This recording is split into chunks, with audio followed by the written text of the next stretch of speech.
कांग्रेस के वरिष्ठ नेता अहमद पटेल का निधन हो चुका है। आज तड़के सुबह 3:30 बजे गुरुग्राम के मेदांता अस्पताल में अहमद पटेल ने आखिरी सांस ली और इसकी जानकारी उनके बेटे फैजल ने ट्वीट करके दिया। अहमद पटेल के निधन पर राष्ट्रपति, प्रधानमंत्री, कांग्रेस अध्यक्ष सोनिया गांधी, राहुल गांधी, प्रियंका गांधी समेत सभी राजनीतिक दलों के नेताओं ने अपनी दुख और संवेदना प्रकट की परिवार के प्रति। लेकिन सबसे महत्वपूर्ण बात, कांग्रेस की सियासत के लिए अहमद पटेल का क्या मायने था, इसको समझने के लिए अहमद पटेल की राजनीतिक पृष्ठभूमि को समझना होगा। कांग्रेस पार्टी में अहमद पटेल की हैसियत को समझना होगा। क्यों उन्हें कांग्रेस पार्टी के लिए संकट मोचक या ट्रबल शूटर कहा जाता था, इसको समझना होगा।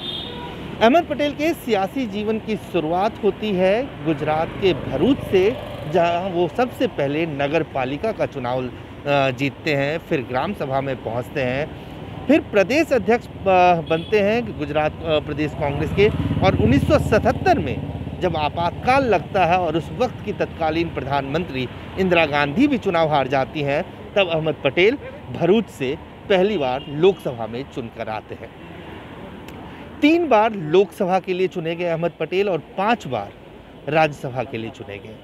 लेकिन अहमद पटेल के राजनीतिक जीवन में सबसे बड़ा मोड़ तब आया जब राजीव गांधी की मृत्यु के बाद काफ़ी लंबे अरसे तक सोनिया गांधी राजनीति से दूर रहीं, और उसके बाद जब सोनिया गांधी राजनीति में आई तो 2001 में अहमद पटेल कांग्रेस के उस वक्त की अध्यक्ष सोनिया गांधी के राजनीतिक सलाहकार बने।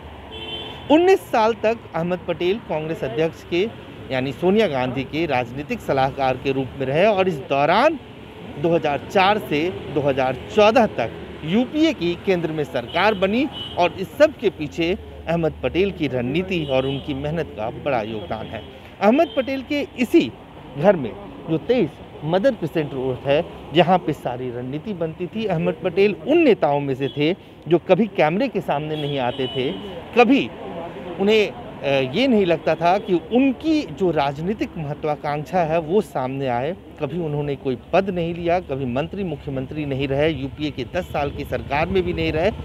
हालांकि कांग्रेस के कोर कमेटी के सदस्य थे, कांग्रेस की तमाम नीतियों को बनाने में, और कांग्रेस के आंतरिक संकट और बाहरी संकट, संगठन के अंदर की जो स्थित संकट थी उसको संभालने में, और बाहर से जो संकट रही, चाहे वो सरकार में या कांग्रेस पार्टी को, उसको उन्होंने गांधी परिवार तक नहीं पहुंचने दिया। एक शील्ड के रूप में वो काम करते थे। और इसी घर में ये कहा जाता है कि अहमद पटेल रात तक जगते थे, देर रात तक जगते थे, और तमाम नेता और जो लोग हैं वो यहाँ आके उनसे मुलाकात करते थे और कांग्रेस के लिए स्ट्रैटेजी बनाई जाती थी।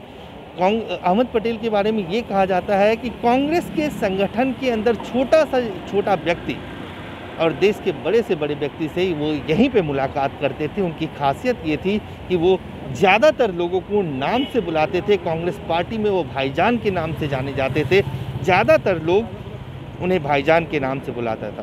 कांग्रेस के सियासत में अहमद पटेल की दखल और पकड़ इस बात से साबित होती है कि 19 साल तक वो कांग्रेस की अध्यक्षा सोनिया गांधी के पॉलिटिकल सेक्रेटरी रहे, और इस दौरान कांग्रेस की नीति, रणनीति, संकट, इन तमाम चीज़ों को संभालने में और बनाने में अहमद पटेल की एक महत्वपूर्ण भूमिका रही।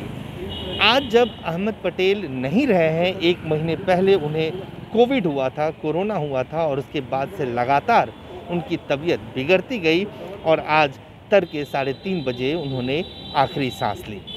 उनके निधन के बाद सभी राजनीतिक दलों को अक्रॉस द पार्टी लाइन ज़्यादातर लोगों ने उनके बारे में ऐसी बातें कही हैं जिससे साबित होता है कि अहमद पटेल का कद न सिर्फ कांग्रेस पार्टी में, भारत की सियासत में, खासतौर से पिछले 2 दशकों में कितना बड़ा था। कैमरामैन रफीक के साथ अजय झा, गो न्यूज़, दिल्ली।